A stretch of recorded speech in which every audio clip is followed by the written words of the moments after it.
destinée. Une prophétie acceptée sous émotion devient votre destinée. Parce que ça ne vient pas de Dieu. Ça ne vient pas de Dieu. Je dis ça ne vient pas de Dieu.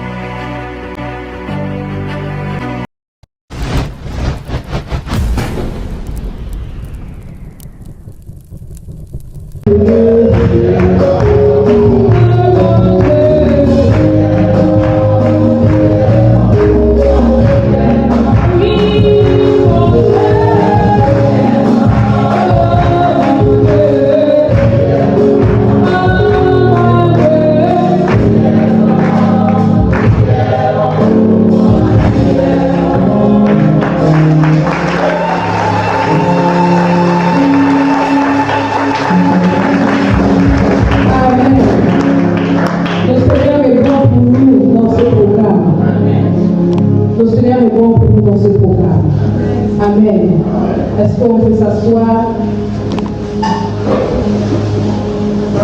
Nous sommes à la page.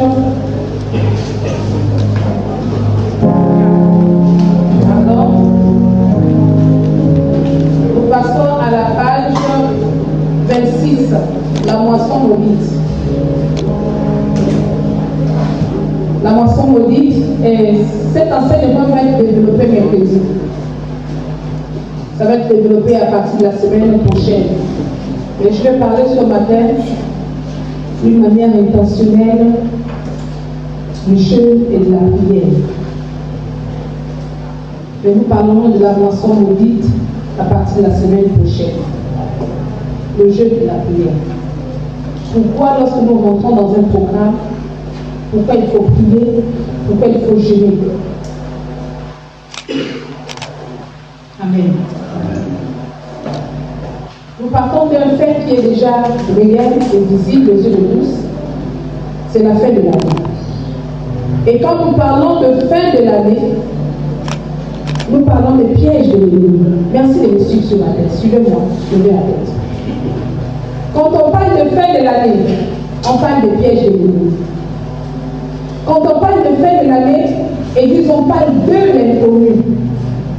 Inconnu, c'est nous allons dans un lieu, nous allons quelque part et nous ne maîtrisons pas où nous allons. Si on pose la question à quelqu'un ce matin, est-ce que tu sais ce qui est caché derrière 2024? Personne te dira, je connais. Donc c'est l'inconnu. C'est une équation que nous ne pouvons pas résoudre. Tout ce que nous espérons, c'est que nous allons vivre. Tout ce que nous croyons, c'est que nous allons continuer nos activités quotidiennes. Nous allons continuer à entretenir nos foyers, aller au travail, faire des projets. Mais qu'est-ce qui est caché derrière cet inconnu de 2024? Personne ne connaît. Et puisque nous parlons d'une nouvelle année, avant même qu'on écrit joyeux anniversaire, cette année doit être préparée d'avance. On présente l'année, on présente les mois, on présente les jours entre les mains du Seigneur. Et si tu veux bénéficier d'une année de grâce, tu ne peux pas t'asseoir sur ton confort, comme tu dis, je suis satisfait. Alléluia. D'où l'importance de préparer une année à l'avance. Parce que ce qui va nous arriver, nous ne maîtrisons pas. Mais j'ai envie de dire aux familles, j'ai envie de dire à quelqu'un ce matin que nous voulons prendre la part que nous méritons. Nous ne voulons pas prendre ce que le diable nous impose. Aide-moi à dire Amen. Nous ne voulons pas prendre ce que le diable nous impose. Alléluia. Parce qu'alors que nous faisons des projets, le diable également fait des projets. D'où ce retour de ce verset, il a dit à Jérémie, avant que tu ne sois, je te connaissais. Je connaissais les projets que j'ai établis dans ta vie. Projets de bonheur et non de malheur. Mais nous voyons bien que dans la vie de Jérémie, il fut des temps où Jérémie a été énormément perturbé. Alors qu'il va rentrer dans ses interrogations, Seigneur, pourquoi ça m'arrive? Pourquoi c'est temps? Le Seigneur va lui dire, Jérémie, ne t'inquiète pas. À certainement, Jérémie est appelé préparer une année. Certainement, Jérémie est appelé regarder à son futur. Il n'y avait pas d'issue. Mais dans la présence de Dieu, il a rappelé une promesse. Je te promettais. Jérémie, ce que tu vis ne vient pas de moi. Jérémie, tes difficultés ne sont pas de moi. Parce qu'en toi sont établis des projets de bonheur. En toi sont établis des projets de paix. En toi sont établis des projets de succès. Mais tu dois combattre pour avoir le succès par rapport à ta vie. Et nous voyons la suite de la vie de Jérémie. Il va être complètement surpris par ce que le Seigneur va faire dans sa vie. Alléluia. Comme pour dire, dans chacun de nous, il y a une Jérémie quelque part qui se pose des questions. Il y a des Jérémies dans les familles qui se posent des questions. Mais ce que nous devons retenir, c'est que les projets que le Seigneur a établis dans nos familles, les projets que le Seigneur a établis dans nos vies sont des projets de paix et non de malheur. Pourquoi associer le jeûne dans la prière plus que nous prions? Pourquoi il faut associer le jeûne dans la prière? C'est la question qu'il faut se poser. Est-ce que c'est aussi important que ça de jeûner? Est-ce qu'on ne peut pas prier sans jeûner? Est-ce que c'est important de jeûner? Et si je prie sans jeûner, est-ce que le Seigneur n'exauce pas à mes prières? Amen. Nous voulons ouvrir nos Bibles pour examiner les Écritures.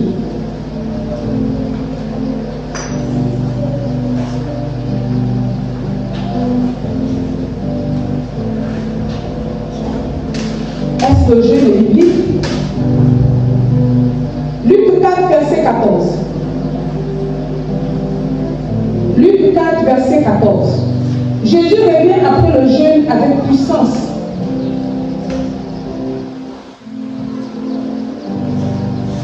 Luc 4, verset 14. Nous voyons ici que Jésus revient après le jeûne avec puissance. Est-ce que le reste, tu peux le lire? Luc 4, verset 14. La parole. Est-ce qu'on peut s'élever à l'histoire? Jésus, revêtu de la puissance de l'Esprit, retourna en Galilée et sa renommée se répandit dans tout le pays d'alentour. Quelqu'un d'autre version? En ce moment, Oui. 4, verset 14. Jésus retourna en Galilée, plein de puissance du Saint-Esprit. On s'est mis à parler de lui dans toute cette région. Amen. Laisse-moi que ça soit. La mère il mangeait, comme je vous l'ai dit. Il mangeait là. On appelle le Seigneur pour il manger.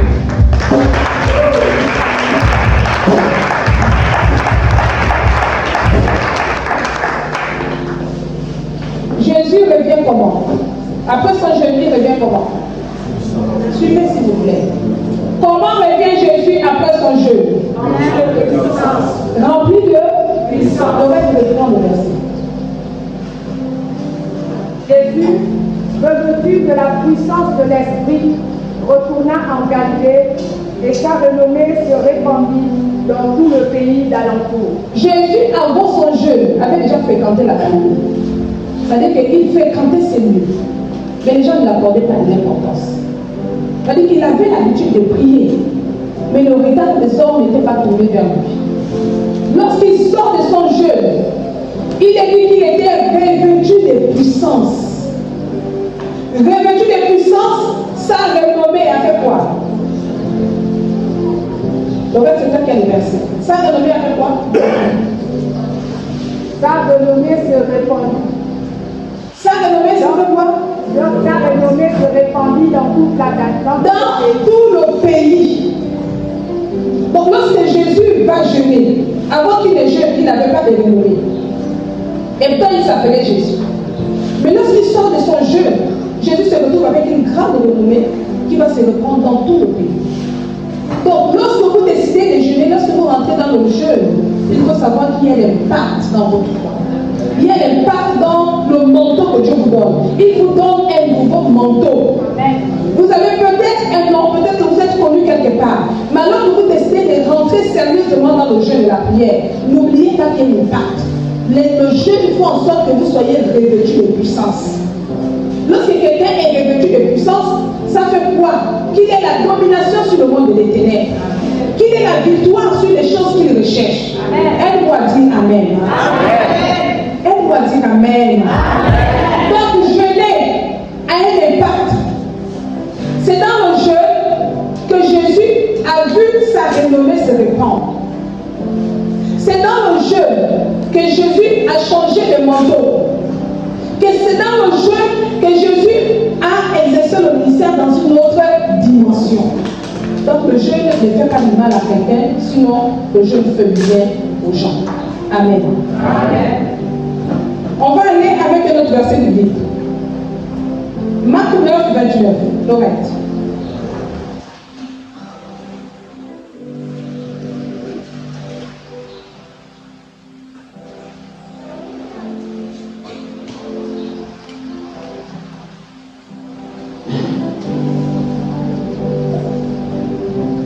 Marc chapitre 9, verset 29. Il leur dit, cette espèce-là ne peut sortir que par la prière. Alors, dans le livre de Marc, il est question d'une dispute que Jésus avait ses disciples. Parce qu'ils ont tenté de prier sur quelqu'un qui était possédé, la personne n'a pas été guérie. Et lorsque Jésus va arriver, il va chasser le démon et la personne va être guérie. Et ils vont poser la question à Jésus, mais pourquoi nous n'avons pas pu? Il va leur dire que ce type de démon ne sort que par le jeûne et la prière. Donc, quel est le rôle également du jeûne? Le rôle du jeûne, c'est de faire en sorte que les démons qui résistent aux familles, les démons qui résistent à vos vies, puissent sortir. Amen. Donc, vous voyez que le jeûne a un impact dans la vie de l'homme, comme dans la vie de Jésus. Jésus a été revêtu de puissance et il a eu une grande renommée parce qu'il a jeûné. Les démons sont sortis de la vie, les démons qui ont résisté aux disciples sont sortis de la vie de cette personne-là qui était possédée parce qu'ils ont eu la consigne, ce type de démons ne sortent que par le jeûne et la prière. C'est dans le jeûne et la prière que certaines délivrances viendront. C'est dans le jeûne et la prière que certaines victoires viendront. Amen. Donc n'ayez pas peur de jeûner, parce que celui qui a peur de jeûner, c'est un obstacle que le diable met sur ton chemin. Le diable est minutieux, il est très minutieux. De telle sorte qu'il sait que si tu jeûnes, tu vas gagner des victoires. Alors il va créer la peur dans ton cœur. Alors il va se lever des maladies dans ton cœur. Les maladies ne sont pas du domaine de Dieu, c'est l'ennemi. Alors quand on déclenche un jeûne dans l'église, tu vas voir que certaines personnes qui vont commencer à tomber malades, qui vont avoir peur, qui vont être distraits. Mais pourquoi la distraction? Parce que le diable ne veut pas que tu puisses jeûner. Il sait que si tu jeûnes, tu auras la victoire sur ce que tu vas faire. Alléluia. Donc jeûner est une bonne chose. Alléluia. Nous prenons un autre verset biblique. Néhémie 1, verset 4.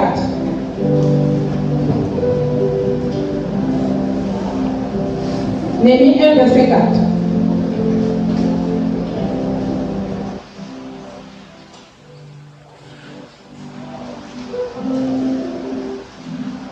Lorsque j'ai entendu ces choses, je m'assis, je pleurais, et je fus plusieurs jours dans la désolation.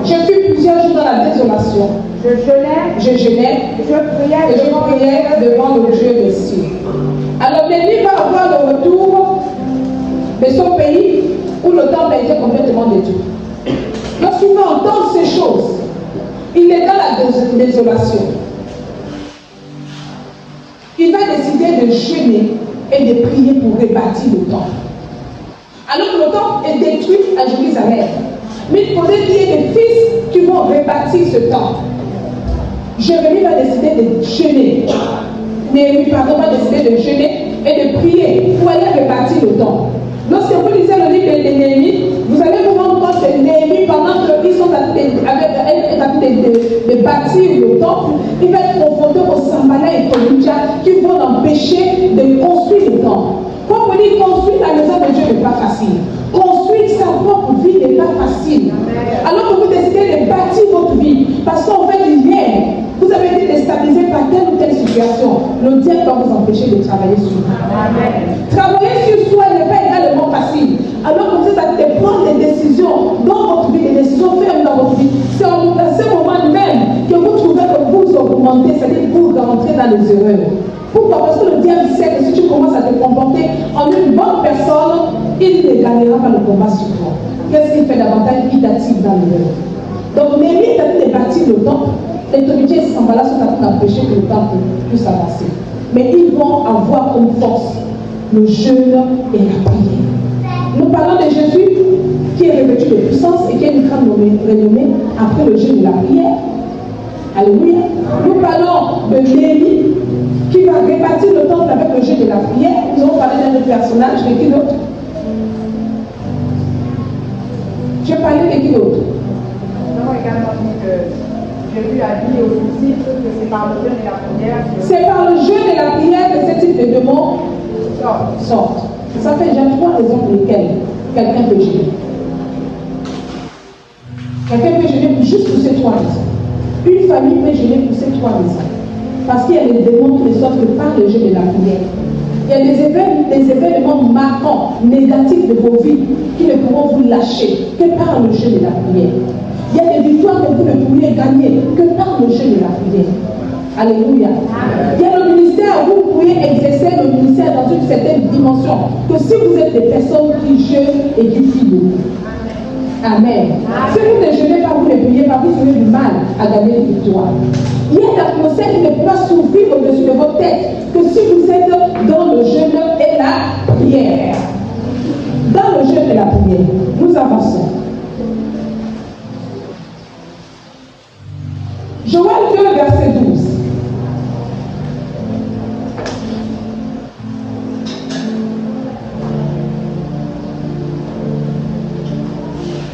Genèse 2, verset 12. Joël 2. Joël 2, verset 12. Maintenant encore, dit l'Éternel, revenez à moi de tout votre cœur, avec des jeûnes, avec des pleurs et des lamentations. Maintenant, dit l'Éternel, revenez à moi, avec des pleurs et des lamentations. Donc vous voyez que Dieu est en train d'interpeller le peuple. Il demande au peuple de revenir. Mais on ne revient pas comme ça. Quelqu'un qui est tombé, quelqu'un qui n'a plus une vie de prière, quelqu'un qui n'a plus une stabilité de foi, ne peut pas revenir comme ça. Donc il donne un conseil. Maintenant j'observais que mon peuple est perdu. Maintenant je constatais que telle famille est perdue. Quelle est la consigne? Si vous voulez vous relever, il dit revenez à moi par le jeûne et la prière. Donc il peut arriver dans la foi de quelqu'un que tu sois tombé. Il peut arriver dans la foi de quelqu'un que tu sois dans le péché. Mais ce n'est pas que la repentance. La repentance ne suffit pas. Il faut déclencher le jeûne et les prières pour te sanctifier et te purifier. Donc le jeûne et la prière amènent l'homme à se sanctifier et à se purifier. Ce n'est pas suffisant que de dire j'ai péché et je te demande pardon. Il faut bien qu'il y ait en l'homme un état de conscience pur pour savoir que l'acte que j'ai posé n'est pas un bon acte. En plus de la prière, il faudrait que je puisse gêner pour que l'Esprit de Dieu puisse me sentir. Quelqu'un me suit? Amen. Donc regardez comment le jeûne et la prière peuvent sanctifier la vie de quelqu'un. Regardez les victoires que l'homme peut avoir au travers du jeûne et la prière. Est-ce qu'on peut avancer?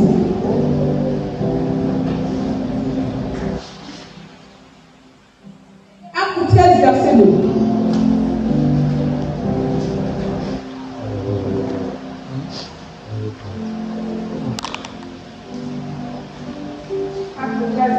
Acte 13, verset 2, oui.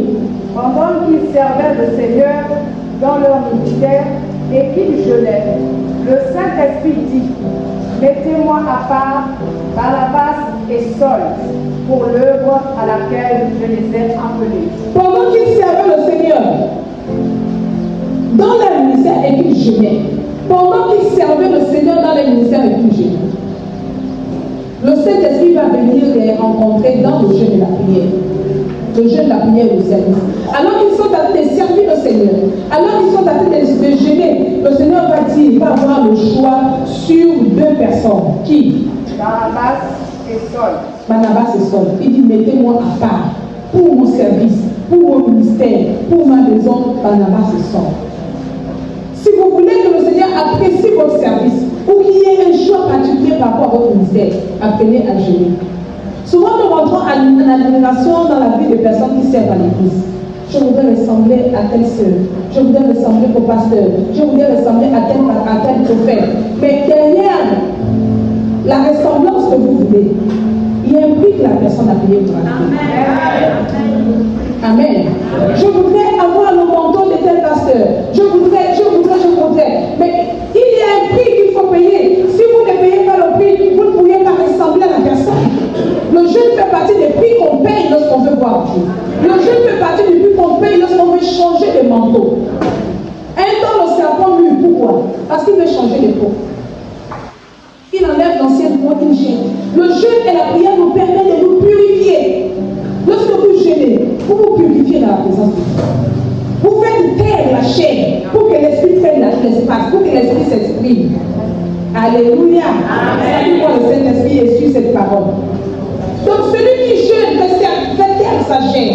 Celui qui jeûne change l'atmosphère autour de lui. Celui qui jeûne, c'est celui qui veut voir Dieu dans un domaine bien précis de sa vie. Même dans le ministère, si vous voulez voir les dons se manifester, si vous voulez voir des personnes être transformées, lorsque vous priez pour les malades, lorsque vous exercez un don, vous voulez que Dieu authentifie votre don. N'oubliez pas que le jeûne et la prière, c'est le compagnon fidèle pour la transformation du monde. Le jeûne et la prière. Lorsque vous exercez une activité quelconque et vous voulez que Dieu puisse vous visiter, qu'il vous envoie même des clients, ceux qui sont dans les ordres, dans les affaires, il faut jeûner, il faut prier. Prenez le temps de jeûner pour votre activité. Prenez le temps de prier pour votre activité. Vous verrez le Seigneur descendre et agir. Ce n'est pas mauvais de consulter l'homme de Dieu. Mais c'est important que chacun de nous ait son témoignage personnel avec Dieu. C'est important que chacun de nous ait ici, comme on dit, dans des temps difficiles, j'ai crié à l'Éternel et j'ai vu l'Éternel me répondre. Dans des temps d'angoisse, j'ai crié à l'Éternel, j'ai vu l'Éternel me répondre. Donc chacun de nous doit savoir, même quand un jeûne n'est pas déclenché à l'église, il faudrait que tu apprennes à jeûner. Il faudrait que tu apprennes à dire, cette semaine, logiquement, un chrétien bien fait, un chrétien bien éduqué, à son jour de jeûne, à sa semaine de jeûne. Tu dois avoir une vie personnelle de jeûne, seul, sans même qu'on ait libéré le jeûne de cette église. Tu dois avoir le courage de déclencher le jeûne dans ta vie. Parce que déclencher le jeûne dans ta vie t'amène à t'approcher de Dieu. Ça t'amène à t'approcher de Dieu. Voyez-vous, Jésus lui-même, il jeûnait. Il aurait pu rester dans son coin pour dire, je ne jeûne pas. Mais pourquoi Jésus jeûnait? Parce qu'il savait que derrière le jeûne de la prière, il y a énormément, il y a des grandes victoires qu'on acquiert derrière le jeûne de la prière. C'est pourquoi Jésus jeûnait. Jésus a jeûné également pour son ministère. Pour que son ministère soit authentifié, il fallait qu'il jeûne. Parce que lorsqu'il est arrivé dans sa famille et qu'il commençait à dire aux gens que je suis encore, je suis le sauveur, imaginez la tête de Marie. À te dire à Jésus, lève-toi, Jésus, assieds-toi là. C'est moi qui t'ai accouché. Imaginez Jésus au milieu de ses frères et sœurs. Arrête de prêcher l'évangile. Ils vont dire Jésus, toi aussi. On a cassé les assiettes ensemble. Tu peux nous parler de quel Dieu? Non, Jésus reste tranquille. Imaginez Jésus parce que Jésus a grandi au milieu de frères et sœurs et également des amis du quartier. Arrête de prêcher l'évangile. Certainement, certains ont dit Jésus, reste tranquille. Reste tranquille, reste tranquille. Ça veut rien dire tout ce que tu me dis. Mais lorsqu'il a compris que son ministère était confronté, il y avait beaucoup de luttes dans son ministère, vite fait, il s'est retiré dans le ministère. Il s'est retiré dans le désert. C'est retiré dans le désert aussi, c'est tout simplement un endroit silencieux. Un endroit silencieux. Où on est dans le calme total. Sans qu'il y ait des personnes qui puissent se distraire. Parce que c'est quand on décide de jeûner là, on a souvent beaucoup de persécutions. Le jour même tu décides de jeûner, c'est là où les enfants commencent à tomber malades. C'est là où le mari commence à se fâcher. C'est là où les maris commencent à se brûler. C'est là où tu commences à avoir des palpitations. C'est là où tu commences à avoir mal aux pieds. Les maladies que tu avais même oubliées, bizarrement se soulèvent là. Pourquoi? Pourquoi Église? Ça nous arrive tous. Parce que le diable connaît le secret du jeûne. Le diable connaît le secret du jeûne. C'est quand vous êtes dans le jeûne que les palpitations se soulèvent. Le diable connaît le secret du jeûne. Mais regardez naturellement, il y a des personnes qui passent toute la journée naturellement. Vous savez d'accord avec ce que ça fait dire. Toute la journée, tu ne manges pas, tu travailles, tu n'as pas de problème. Surtout les mamans. Ou les pères, tu te lèves au matin, tu vas au travail, tu prends le petit déjeuner, tu es sur ton ordinateur, tu vas à gauche, tu vas à droite, tu n'as pas de problème. Personne même ne te persécute, personne même ne te propose de l'eau, ni le pain, même pas le jus. Mais le jour où tu décides de jeûner, c'est là où on te dit allons manger, c'est là où on te propose le thé, c'est là où on te propose le jus, c'est là où qu'est-ce que tu vas faire?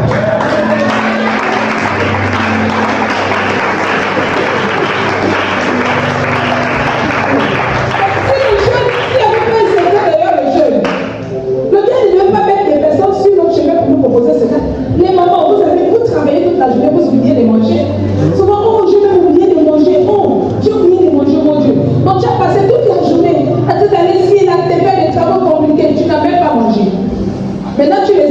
jeûner. C'est là où en fait le rappel de la faim vient.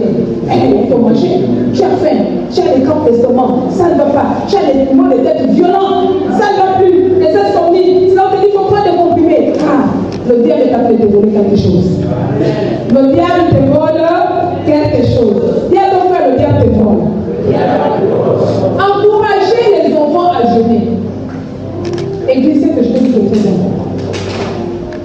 La Bible dit là où 2 ou 3 sont réunis, là où 2 ou 3 là, c'est toi, ton époux, tes enfants. 2 ou 3, c'est ta petite cellule, la famille, la Jérusalem que Dieu t'a donné. C'est ça le 2 ou 3. Tu ne peux pas être seul à jeûner dans ta maison alors que monsieur peut jeûner. Tu peux mettre seul à jeûner dans ta maison alors que tes enfants peuvent jeûner. Qui vous a dit que les enfants peuvent mourir à cause de la faim? Encouragez les enfants à jeûner. Les prières des enfants sont des prières qui montent sur le trône de Dieu. Les prières des enfants sont des prières fortes. Montez à vos enfants l'importance du jeûne. Montez à vos enfants l'importance du jeûne. Un enfant peut sauver toute une vie. L'enfant peut sauver votre maison. La situation avec laquelle tu te bats, ton enfant peut t'aider dans le jeûne. La foi des enfants, c'est une foi innocente. La foi des enfants est une foi innocente. C'est-à-dire que le chrétien doit savoir se nourrir des énergies positives de sa maison. Les enfants sont des énergies positives. Lorsqu'un enfant s'assoit, il commence à prier. Oh Dieu, viens, on se trouve. Comment tu sens? Je pense que dans cette tendance-là, le folle là, avec certains enfants ici. Je vis ça dans la maison de Aude. Lorsque Aude était malade, je vis que Nathan s'affolait dans la maison. Aude rend souvent témoignage. Dieu, maintenant, maman n'était pas mourir. Maman n'était pas mourir. Est-ce qu'on peut imaginer ce que ces prières ont fait lorsque les enfants réclament leur mère?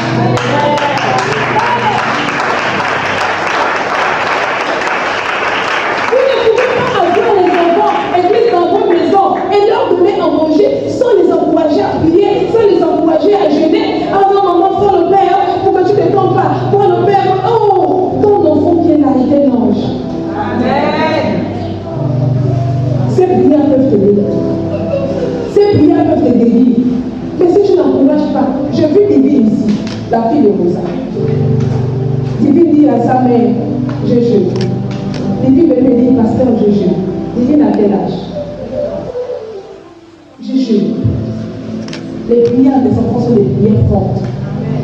Nous sommes dans une période où Dieu doit entendre la prière de l'enfant. Amen. J'ai suivi un témoignage. Quelqu'un t'a fait un témoignage qu'à l'âge de 12 ans, sa maman l'a mené à l'église. Il a grandi dans l'église. Il a commencé à servir au milieu de jeunes. Et lorsqu'il a atteint 13 ou 14 ans, sa maman est tombée. Ça veut dire sa foi. Elle est tombée dans la foi. Et le pasteur est en train de prêcher sur les rétrogrades au sein de l'église. Mais le jeune homme dit que sa maman est tombée, mais elle était toujours présente. Parce que sa maman priait beaucoup, sa maman servait beaucoup. Mais quand elle arrivait à l'église, elle faisait semblant. À la maison, c'était une chrétienne. Elle était devenue colérique. Et ça l'a dérangé, il va faire son jeûne pour sa mère. Il va jeûner à l'âge de 13 ans, c'était son premier jeûne. Il va jeûner en secret. Seigneur, je réclame la foi de ma mère. Seigneur, je réclame la foi de ma mère. Seigneur, je réclame la foi de ma mère. Maman m'a amené à l'église. Maman, les autres mamans sont pas servir. Maman ne sert plus comme avant. Maman ne sert plus comme avant. J'étais contente quand maman servait. Mais maman ne sert plus comme avant. Et il faisait sa vie à la maison. Et quand il jeûnait, et sa maman préparait les meilleurs plats qu'il aimait manger. Donc quand il arrivait à la maison, il regarde les plats de sa maman, il se met sur ses cahiers. Maman, je veux manger, jusqu'à ce qu'il tombe dans son jeu. Il dit, les années vont passer. Sa maman s'est élevée, elle est devenue pasteur.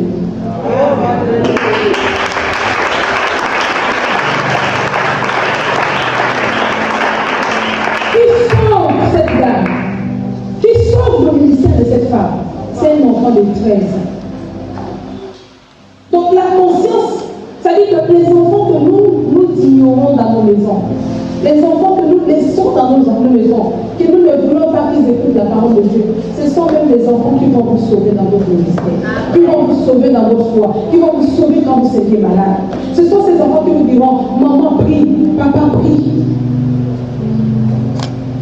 Mais il faut amener, parce que ces enfants qui ont le sacerdoce, il faut amener les enfants à exercer leur sacerdoce. Il faut les amener à aimer leur sacerdoce. Il faut amener les enfants à aimer, à exercer le sacerdoce librement.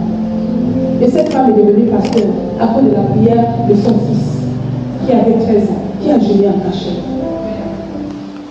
Donc les enfants peuvent jeûner. Vous pouvez amener vos enfants à jeûner jusqu'à 12 heures. Vous pouvez encourager vos enfants à jeûner jusqu'à midi. Encouragez les enfants.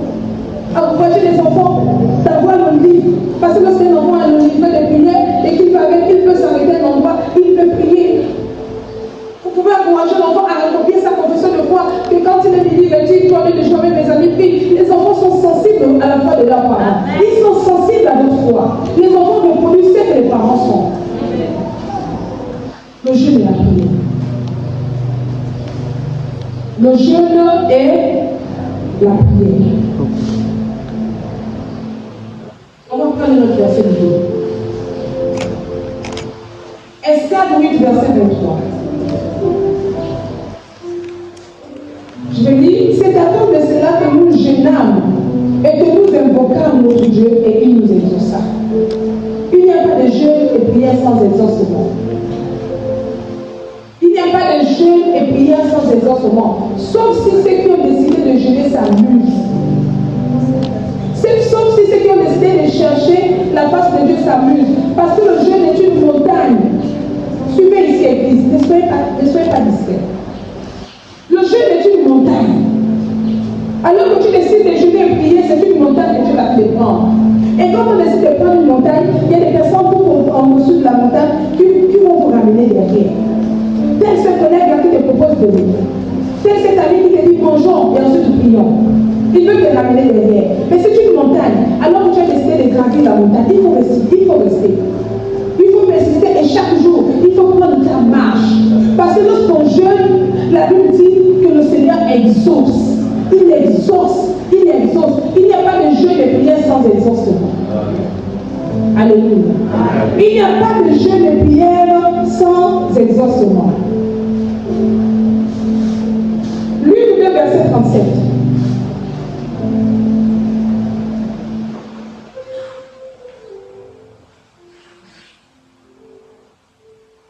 Luc 2, verset 37.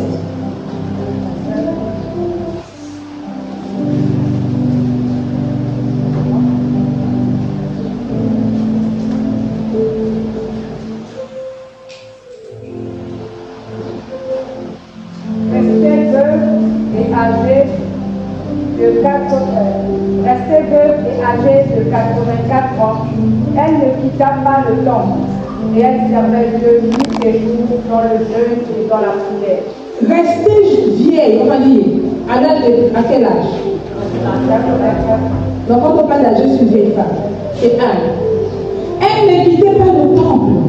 Elle servait Dieu nuit et jour. Elle était déjà veuve. Hein? Elle est veuve, c'est la prophétesse Anne. Donc, restée veuve, âgée de 80 ans. Elle ne quittait pas le temple, elle servait Dieu nuit et jour dans le jeûne et dans la prière. Et regardez ce que cette femme de 84 ans fait. Et maman lève les mains. Maman lève la main, lève-toi un peu, maman. Jésus, maman, lève-toi. Voilà. Jésus, maman, lève-toi. 84 ans. Elle a 84 ans, elle est restée veuve. Mais très jeune, hein, parce que le mari l'a coupé très jeune. 84 ans, la prophétesse Anne.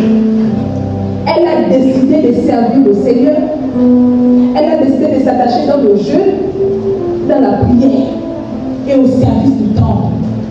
84 ans, cette femme l'a compris l'importance de servir le Seigneur, l'importance du jeûne, l'importance de la prière. Elle n'a pas quitté le temple pendant qu'elle priait. Elle n'a pas quitté le temple pendant qu'elle jeûnait. Elle n'a pas quitté la maison de Dieu. Elle n'a pas quitté. Elle est restée attachée. 84 ans. Ce n'était même pas pour la cause Parce que son époux était déjà mort, elle n'a pas eu d'enfant. C'était pour la cause de la foi, parce que derrière, elle a compris la vision de la naissance de Christ. Elle est capable de défendre cette vision dans le jeu de la prière. Il y a des visions qu'il faut défendre dans le jeu de la prière. Il y a les visions de ta vie, les visions de ta maison, les visions de la nation, les visions de l'église qu'il faut défendre dans le jeu de la prière. Cette maman avait 84 ans. Imaginez notre maman aujourd'hui, une maman de 84 ans. Si tu demandes de jeûner, elle va te dire je ne peux pas. Mais cette femme-là avait déjà nourri son corps et son cœur dans le jeu de la prière. Je vais dire à une maman, maman, tu peux jeûner. Tu peux jeûner. Sois une mère de jeûne. Sois une maman de supplication. Est-ce que tu peux acclamer le Seigneur?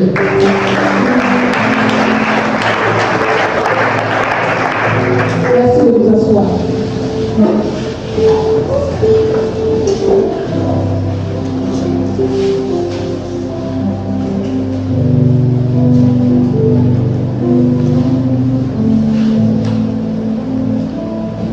Les Écritures nous disent de ne pas faire comme les pharisiens. Que font les pharisiens? Les pharisiens jeûnent. Mais lorsqu'ils sont dans le jeûne, ils font une publication.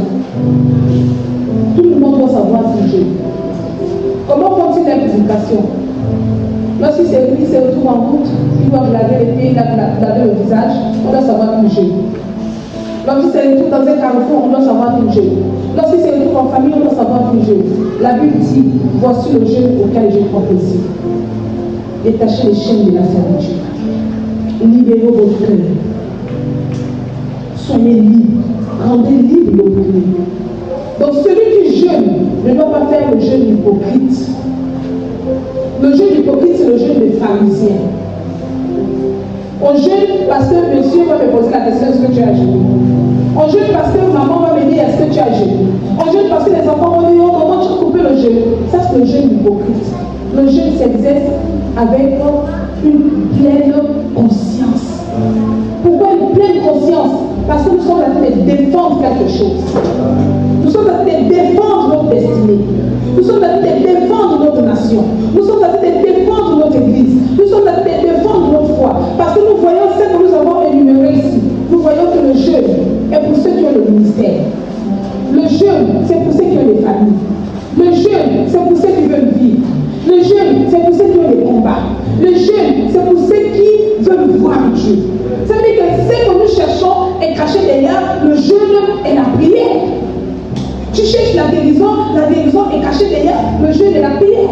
Tu viens exercer ton ministère, le ministère est caché derrière le jeûne et la prière. Tu veux le revêtement de puissance est caché derrière le jeûne et la prière. Tu veux posséder les nations, c'est caché derrière le jeûne et la prière. Daniel, avant qu'il ait jeûné et prié, a eu possession des nations. Le jeûne ouvre les portes. Mais jeûner sans prier n'est pas quoi? N'est pas quoi? Jeûner sans prier n'est pas quoi? Aide-moi. Ça n'est pas ça. Merci. Si vous jeûnez sans prier, vous faites le carême. Le jeûne va de pair avec la prière et la méditation de la parole de Dieu. Le jeûne appelle la consécration et la sanctification. On sanctifie l'être entier. On sanctifie le cœur. On sanctifie les pensées. On sanctifie le corps. On sanctifie les finances. On sanctifie la maison. On sanctifie les enfants. On sanctifie tout lorsqu'on décide de jeûner. Celui qui veut voir les résultats derrière le jeûne de la prière doit commencer par se sanctifier. Fuir le péché. On fuit le péché. On fuit les gens qui parlent de vous. Amen. Je défie quelqu'un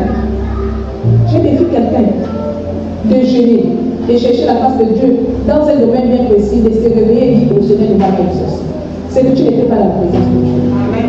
Je défie quelqu'un de mettre ses genoux au sol, de jeûner, de prier, d'insister, de persister dans un domaine bien précis de sa vie, de sortir de là et de dire, je n'ai pas vu Dieu le faire. Il va répondre à tes prières. Il n'y a pas de jeu de prière sans exaucement. Toutes les personnes qui ont cherché Dieu, qui ont jeûné, qui ont prié, ils ont vu la main de Dieu agir. Amen. Est-ce qu'on peut lire Marc 9, verset 27?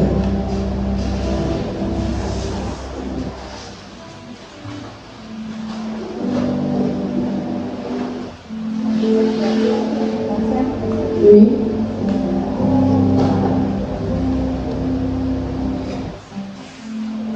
Jésus, voyant accourir la foule, menaça l'esprit impur et lui dit, esprit muet et sourd, je te l'ordonne, sors de cet enfant et n'y rentre plus.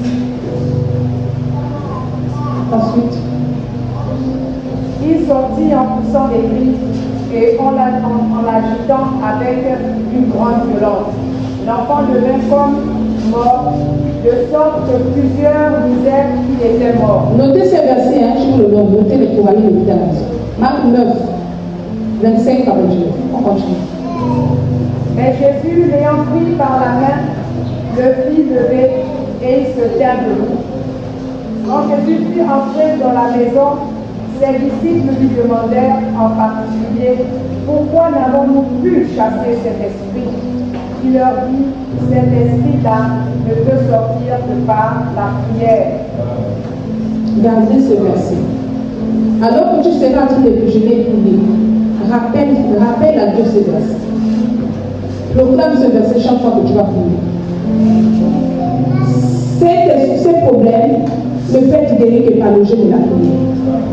Cette situation n'a de solution qu'au travers du jeûne et la prière. C'est en secret qu'ils vont poser la question à Jésus. Pourquoi nous n'avons pas pu, Église?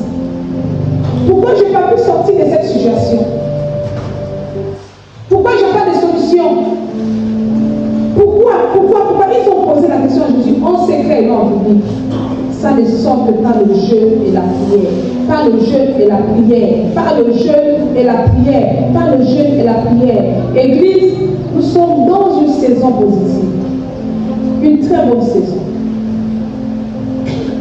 De cette saison, ce que Dieu attend, c'est que nous puissions récolter les fruits. Amen. De cette saison, ce que Dieu attend, c'est que tu te réjouisses. La saison est favorable. Mais quand la saison est favorable, rassurez-vous, le diable ne nous laissera pas tranquille. Le diable ne te laissera pas posséder ta saison. Le diable ne te laissera pas posséder ta saison. Pour ce faire, je t'encourage à gémir. Ne permets pas au diable, pour finir, de détruire ta sémence. Ne sois pas celle pour celui qui ouvre les portes au diable, pour que ce que tu as planté, il arrive, il puisse déraciner sur toi. Derrière le jeûne et la prière, la main de Dieu est forte.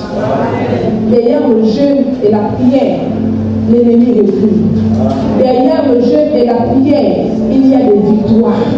Derrière le jeûne et la prière, ceux qui aspirent au ministère, des pasteurs, d'apôtres, d'évangélistes, de prophètes, vous pouvez voir votre don s'accroître et se développer avec le jeûne et la prière. Ceux qui veulent développer, expérimenter les dons de puissance, c'est avec le jeûne et la prière que vous pouvez voir cela se développer. Derrière le jeûne et la prière, vous pouvez conserver votre foyer, vous pouvez conserver votre travail, vous pouvez conserver votre affaire, vous pouvez conserver votre vie. Lorsque vous constatez que quelque chose ne va pas, n'hésitez pas de jeûner, n'hésitez pas de prier, n'hésitez pas de quitter votre vie, n'hésitez pas de mettre vos pieds au sol, n'hésitez pas de le faire, parce que derrière le jeûne et la prière, il y a la réponse de Dieu. Il y a la réponse de Dieu. Il y a la réponse de Dieu. Est-ce qu'on peut se dire?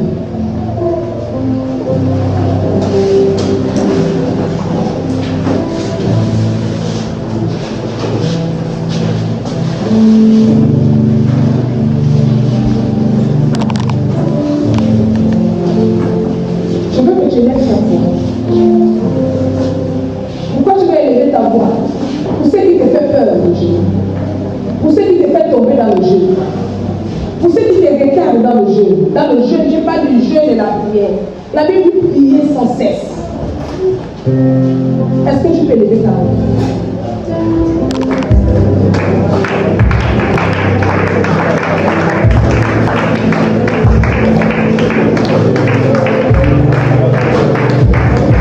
Lève ta voix, on demande de prier.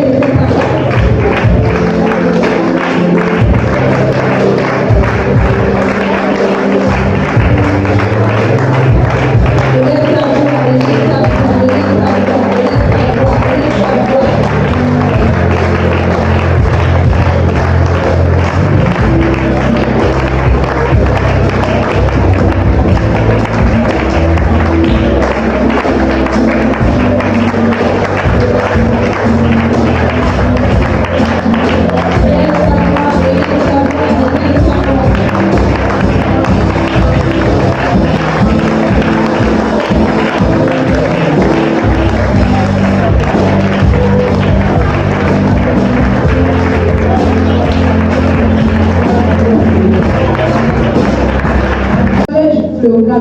celle d'avant.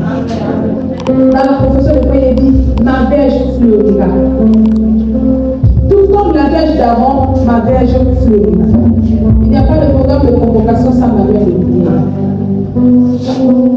Ma verge fleurira tout comme celle d'avant. Amen. Amen. Que la verge de ta famille fleurisse. Et puis nous avons des combats. Nous avons des combats. Et puis nous sommes dans une période où le diable est debout. C'est la fin de l'année. Il faudrait que le don de sang soit atteint. L'ouverture de l'année 2024, il faudrait que le don du sang soit atteint.